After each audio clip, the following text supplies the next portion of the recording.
Hello, Artlings. It is Friday, May 1st, something different. My name is Mrs. Ballow. I'm the art teacher over at Shady Oak Primary School in Richmond, Texas, and this is another edition of Mrs. Ballow's Messy Desk.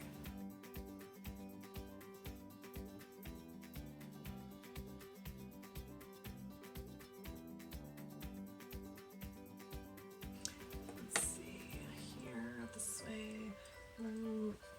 What am I doing? Well, I'm being silly, one. But I'm trying to pose a selfie. I mean, it's like, I can't get my face right in the background. All right, I'm being ridiculous, as is my custom. But we're talking about self-portraits this week, specifically you guys taking self-portraits that tell a story and show us your style. Self-portraits have been around for a long, long time. Not quite as ubiquitous, there's a $5 word for you, as they are now. Nowadays, people take selfies all the time, right? You take selfies with you with your cat, and selfies with you and your friends at the park, and selfies when you just want to show people how you feel. Didn't used to be like that, though, because, well, camera. And it didn't used to be like that because, well, not cell phone camera. We didn't used to take photos of ourselves. Back in the day when you wanted to take a selfie, it was hit or miss. You may ended up like with the picture way up here or here. Or I used to do it by writing stuff on my hand and then taking a picture of my hand. At least I could see that. They didn't have forward-facing cameras when I was a kid. So while we explore the idea of the selfie, let's take a look at a video that I put together using a fun new piece of software that shows you a little bit about the history of the self-portrait and what it really means to make one. Let's check it out. Well, not only do I need my hat, but we also get to play with a new piece of software that I am exploring. So super fun for me. Not so great for you guys because my webcam is trash, as you can tell. Anyway, let's get started. The first recorded self-portrait is attributed to a guy named Albert Dürer, and it was painted in 1493. It's a long time ago. Now, before then, people had portraits made of them, but this was kind of the first recorded an artist painted himself, and then like showed it as a work. It wasn't just a sketch or practice. So that was the first recorded one. And then after that, people did self-portraits all the time. No, not all the time, but a lot. And there's really kind of two things that we're going to explore with self-portraits. The first being style. Artists have a certain style when they work. If you've been making art for a long time, as some of you guys have, or as you've noticed other famous artists, you can usually recognize an artist's work by looking at it. Well, their self-portraits are no different. Take a look at this painting. It's an ink and wash painting that done in the traditional Chinese style. This was in the late 1600s, and it is a Chinese artist self-portrait done in the traditional style of the time, which most of the artists working then did artwork that looked like that. Here's another example. This is a painting from last week of this young woman, and the painter that painted this, Diego Velázquez, take a look at his self-portrait. Similar kind of style, yeah? What about this painting from last week? This was Dancing Shoes, and if you look at the artist's self-portrait, this right here, it's also kind of a soft, similar style. So what about other artwork that you may or may not be familiar with? Well, here's some artwork by Paul Cézanne, and if you'll notice that the colors are bold, there's lots of angles, it doesn't look very soft, it kind of doesn't really want to be real, maybe like the last two paintings. And this is his self-portrait. It's not exactly real, it's kind of colorful, and his style is reflected in his self-portrait. What about this one? I mean, you guys are probably all familiar with this if you're in my class. This is The Starry Night by none other than Vincent van Gogh. If you notice, his self-portrait is also done in his style. So, not only do self-portraits reflect the style that an artist works with, they also tell a story. Later, when artists took self-portraits and painted self-portraits, they sometimes would put themselves wearing hats or playing a certain part, or maybe it was something they were feeling. So let's take a look at a couple of self-portraits that tell a story. from history. This self-portrait is by Angelica Kauffman, 1791, and the woman in the middle is the artist, and then on her left and right, my left and right, your left and... Anyway, the woman in the red dress is music, and the woman in the blue dress is art. And the artist herself can't decide whether she's going to go into music or she's going to go into art. So this self-portrait kind of reflects her dilemma. In my opinion, an artist who makes self-portraits that tell stories that does an over-the-top great job is the artist Frida Kahlo. In this self-portrait, which she did a lot of them, you see her posing with her parrots, and maybe you can't exactly tell what her emotions are in this painting other than she might like parrots. But let's look at this one. Quite complicated. She portrays herself here on the border between the United States and Mexico. If you look at the United States, you see industry, you see steam clouds, you see metal, you see electrical cords almost coming on this side of the painting. But if you look on this side of the painting, you see Mexico, and you see kind of these traditional images and pictures. You also see roots of things going down. Her roots are in Mexico, and she's kind of standing on the border. Which world does she belong to? Take a look at the next one. This one is one of my faves by her. Can you tell that she's not happy? In this painting, she portrays herself as a wounded deer. And in this time of her life, she had been in a horrific auto accident, was in the hospital, terrible pain, almost died. And she had also been recently divorced from her husband, whom she was madly in love with. And so you can tell by her painting, she was not feeling very good, right? She feels as if she's been hunted, if she's been wounded, like she's prey animal. So this self-portrait does a fantastic job of telling the story of what the artist is feeling. All right, so let's look at maybe some images that you probably would be more familiar with, the selfie. And since I have the copyright on all my selfies, we're going to use mine as an example. And what I want you to notice perhaps is the story that I'm trying to tell, and maybe see if my self-portraits are developing a style. So artists now, right, since we have cameras and take pictures all the time, take pictures when we get new haircuts, old haircut, pre-pink hair, but new haircut for me. We also take pictures to tell the story of bad hair days. Yeah, that's how this does. Sometimes when I wake up, there's been a really kind of crazy night. Like crazy as in like rotisserie chicken, turning. Yeah. So we take selfies for that reason. We take selfies or self-portraits showing where we've been, right? If we have cool vacations, or if we're just in our backyard hanging out, we want to show people that we're playing, we take selfies. This was taken at Carlsbad Caverns, and as you can see, it's pretty neat. I thought it was. This was taken in San Antonio, and I thought this building was really rad, and so I took a selfie, self-portrait, and there's Mrs. Ballow's kid.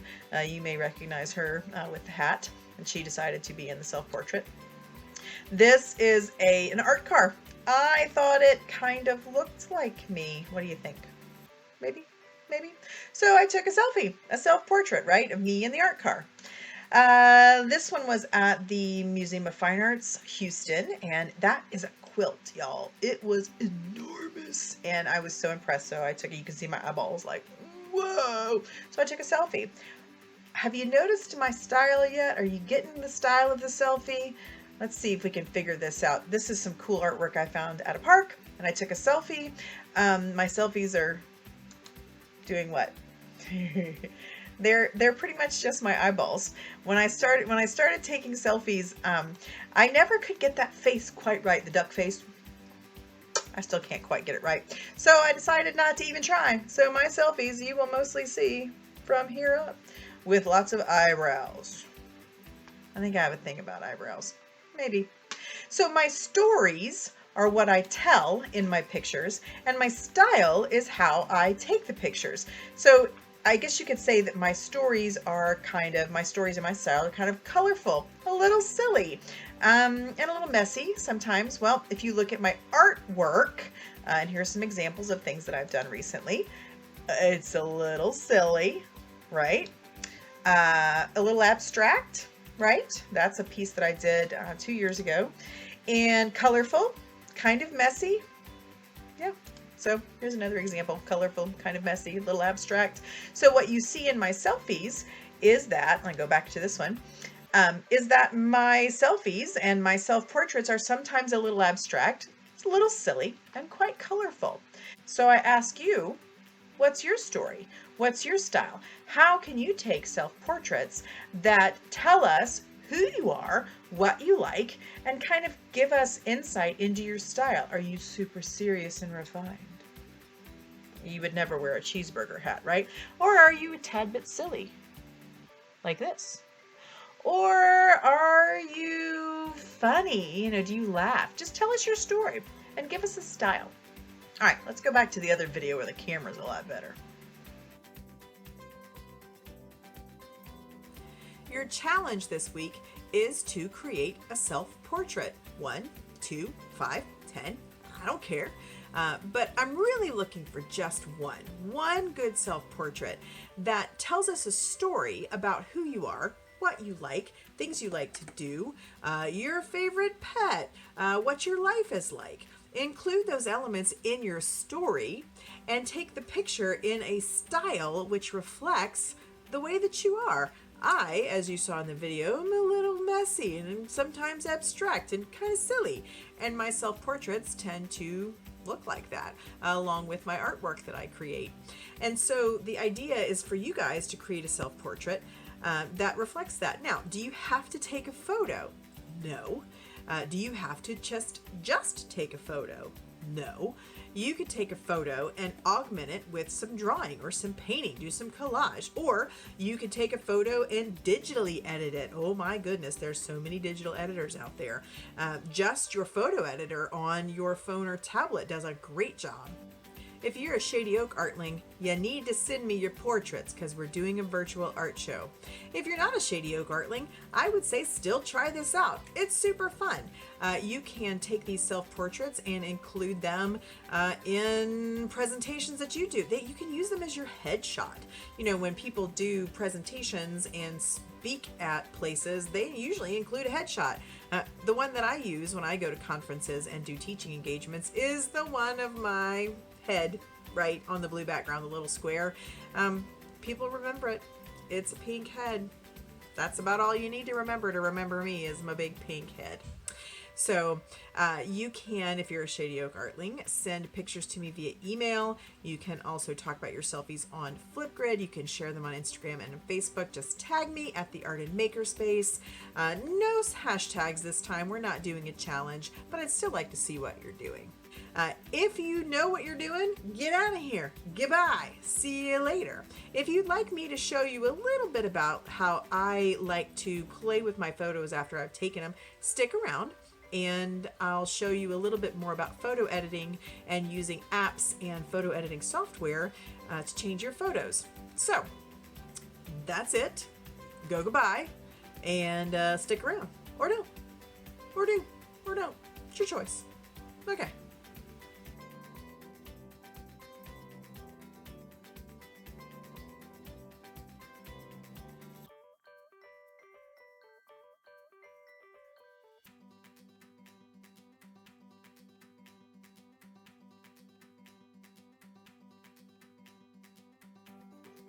All right, we're going to go in and edit a photo. You see I've already done a little bit of it, but let's do this one. Ah, hello, there's my head. Look, I took that picture today. It always weirds me out when my hair's on the other side. Nah, anyway, okay. So let's look at the options for photo editing. In most of your programs, they look like that. These guys right here, adjustments. I'm going to have to move my head. Head, go over there. So you've got some pre-built-in filters, right? You can just pick the one that you like. I look really red in that one. Let's see. Well, that's not so bad. Real. That's not bad either. Let's see. Let's start with alpaca. Why not? Because it says alpaca. Okay. So you can just use the built-in filters and change the look of your photo. You can also slide. That's normal, right? That's the original one. And then that's what it looks like with alpaca. If you like that, you hit done, and it's done. And if you go back, it's changed it. So what if you don't want to change your original photo? Well, then you do something a little different. You can usually save a copy right here. It was just a silly photo that I took, so it didn't matter. But if you didn't want to overwrite your original photo, you could just save a copy. So let's do a little bit of funny business here. I'm going to go ahead and save a copy of that one. I'll go back and see, look, now I've got two, and I'm going to edit the copy. I'm going to go into my filters, and we're going to actually play with the levels a little bit. And a lot of your software will have light, color, and sometimes pop. Sometimes you don't have pop. But light, you can actually go into and play with a lot of different things. You can play with the exposure, make it overexposed, underexposed, and it's a little scary. I'm going to leave it right there. You can change the contrast, which means the levels of lightness and darkness in the picture. The more contrast you add, the more the lighter gets light. Lighter colors get light, and the darker colors get dark. The less contrast you have, well, the more the colors start to look the same. You can also add some highlights. You can take highlights away. That makes the light, I'm pointing like you can see my photo. Here, look, it makes this area, the bright area, brighter. I'm going to turn that back down. You'd also do the same with shadows. If you turn the shadows way up, your darker areas tend to get very bright. If you turn your shadows way down, you now can see that, like the shadow under my hair fountain is quite dark, and then the shadows in the background are also quite dark. So I'll turn that back up. Whites, same thing. If you want to make the whites really white, or if you want to make them kind of gray. And then the blacks, same thing. You can slide. Ew, that's scary. And then usually when your controller goes back to 0, it'll have a color change there. And then vignette is kind of make it kind of like close in on your face. I think vignettes are kind of fun. I'm going to keep that on there. Then the color, saturation is the intensity of the color. If you want it super saturated with color, or you can go black and white, which is sometimes kind of fun. I think I might slide it up just a little bit. I kind of like my really colorful. You can change the warmth. If you notice now the difference between the head, my talking head down there, talking head, and my head in the picture is that the talking head's a lot cooler. It's a lot bluer. I can probably make my picture look like that too by sliding the warmth all the way down to the blue side, or all the way up to make it look kind of orange. Yeah, I'm not really digging that. I'm going to go back to where it was, which is somewhere like right there. You can also change the tint for more red or more green. You can change the skin tone. This one's a little bit pumped down, but it kind of changes the way that your skin looks. I'm going to leave that where it was. And then the deep blue doesn't do a whole lot on this one, though. You can kind of see it. I see a main difference here in the blues. And then I'm going to turn the deep blue all the way down, and then it's right there. It's kind of what it says, deep blue. I think I might leave it about a little bit up. And then the last thing I can play with, something called pop. And it doesn't have an expander. It just has up and down, and up and down. I tend to go with a lot of pop just because I like the way that it looks. I just do. So when I'm done with that, I could even crop if I wanted to, but let's go ahead and save a copy in case I screw something up, because that happens. Go back. There's the one there's the original. There's the copy. There's the copy of the copy. So now I'm going to go back to this one. Oh, nope, just kidding. And let's go to this one that I messed with. And now I'm going to save a copy of it. Nope, just kidding. Let's go into the editing function, and now I'm going to save a copy. Okay, save a copy. All right, so I have one to go back on if I screw this one up. All right, let's make sure that it worked. Yep, there's the copies. Okay, good. Let's go back to this one, and I'm going to go into my editing features again, and I'm going to crop. This is the crop function, and you can rotate your picture if you want it to be crooked. Whee! It's kind of fun. I don't really want mine crooked because I am looking at the grid, and you can, if I want my eyes to be lined up, I might leave it just like that. And then when you move your photo and crop your photo, you notice that these grid lines appear, which are really awesome. They're rule of third lines, right? And you always kind of want your focal point to be at one of those crossroads. Now, I don't necessarily want my focal point to be my nose. Could be my glasses. Could be my nose. But I kind of like my pink hair in there. So I think I'm going to put my face at one of these basically crosshairs, and that'll be the focal point for the picture. So I'm going to hit done. And this was a copy, so I am just going to, why not save a copy? And there, I've done a whole lot of photo editing with just my Google Photo Editor. So there you go. A little different, cropped in. Earlier I did this one with a different filter, so you can change it just like that. Okay, next.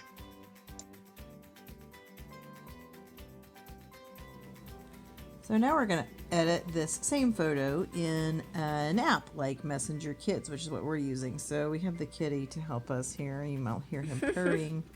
Okay, let's take a tour. What do these little buttons down here mean that are out of focus? Okay, that is the what button? Filter? This is the filter, so you can change.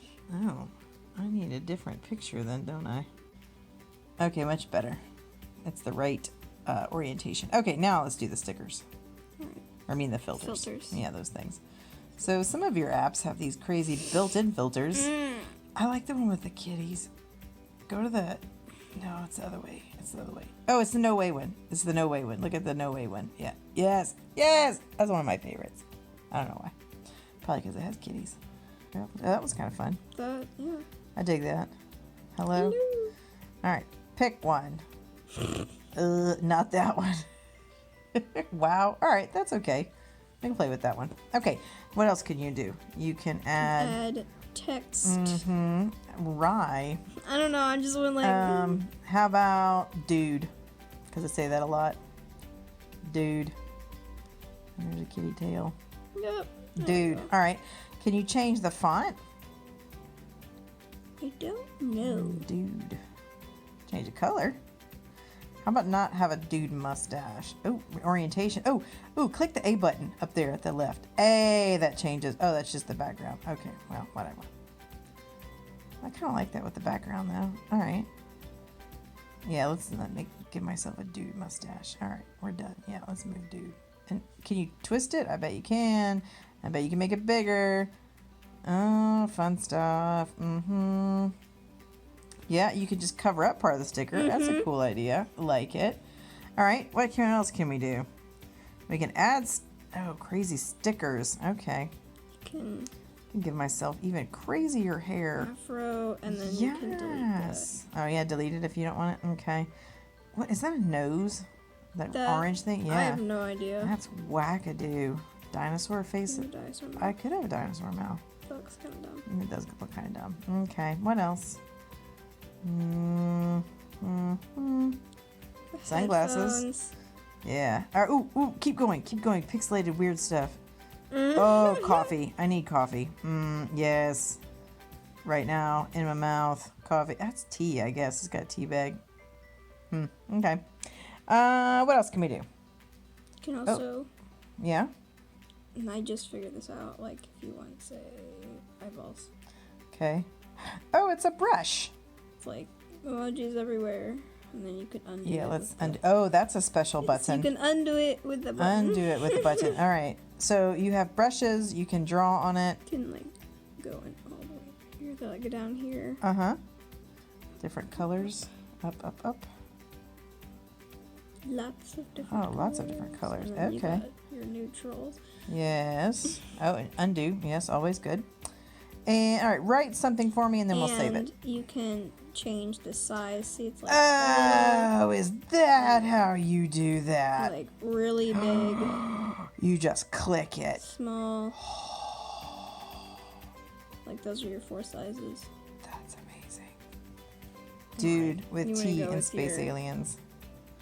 I would like to save it. I like it, and give it to me. Ta-da! Nice show. And there you go. That is how you apply filters and stuff to a photo in an app like Messenger Kids, or perhaps even Instagram or Snapchat, or one of those other ones that you probably shouldn't use because you're not old enough.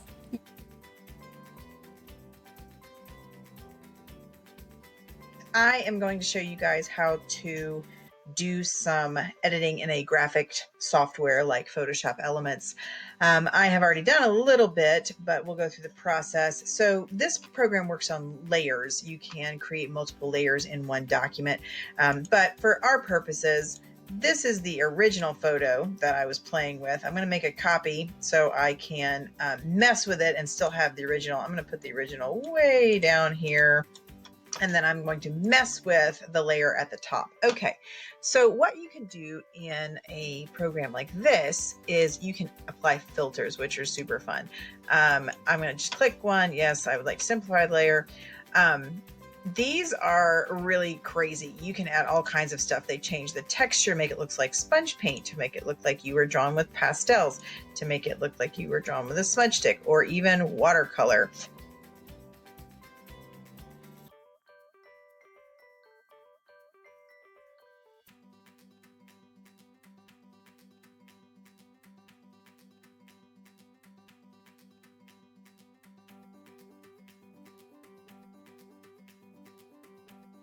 And I'm going to do some adjustments with the brightness and contrast.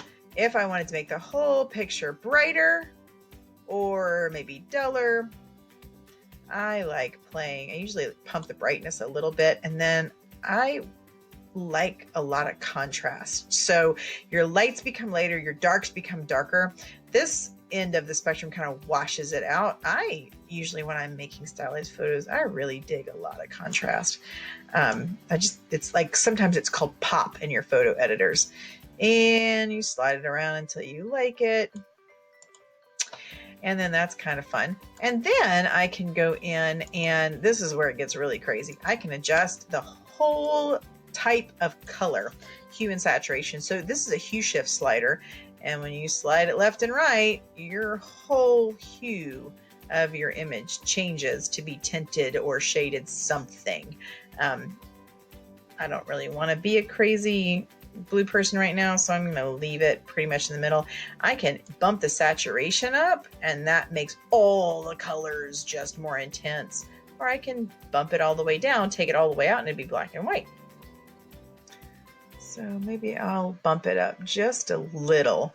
And then lightness and darkness, obviously all white, all black, somewhere in the middle if I want my photo to be lighter or darker. Another cool thing you can do, I like this one. We're going to play with this one. I'm going to make another layer, and I'm going to leave it behind the layer that I am. And it's the same image, visible, invisible. I am going to, because I think this is really neat, I'm going to take all of the color out of this.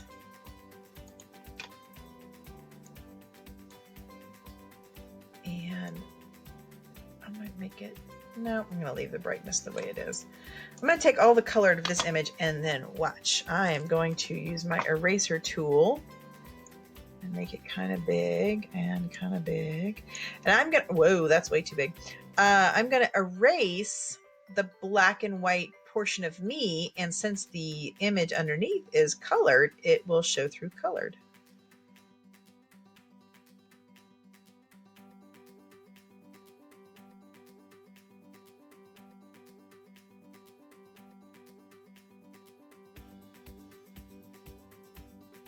And that's how you use graphic software. Like I said, most of you guys don't have this, but I thought I would show you just because it's fun.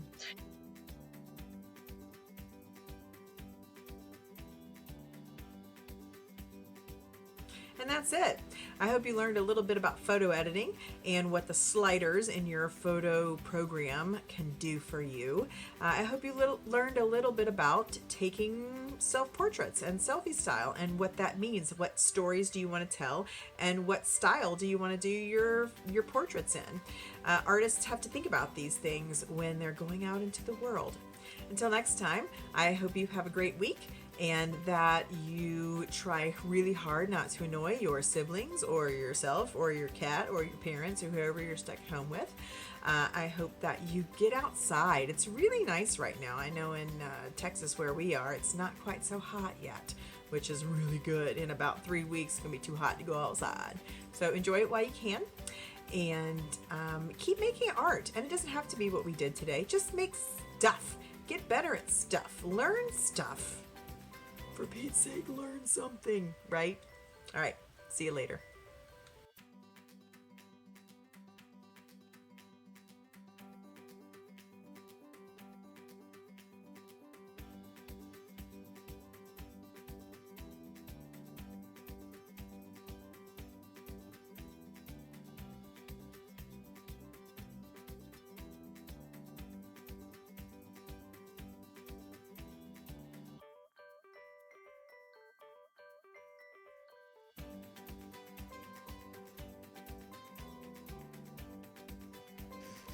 Oh, to be a cat. This is what you do all day. Sleep.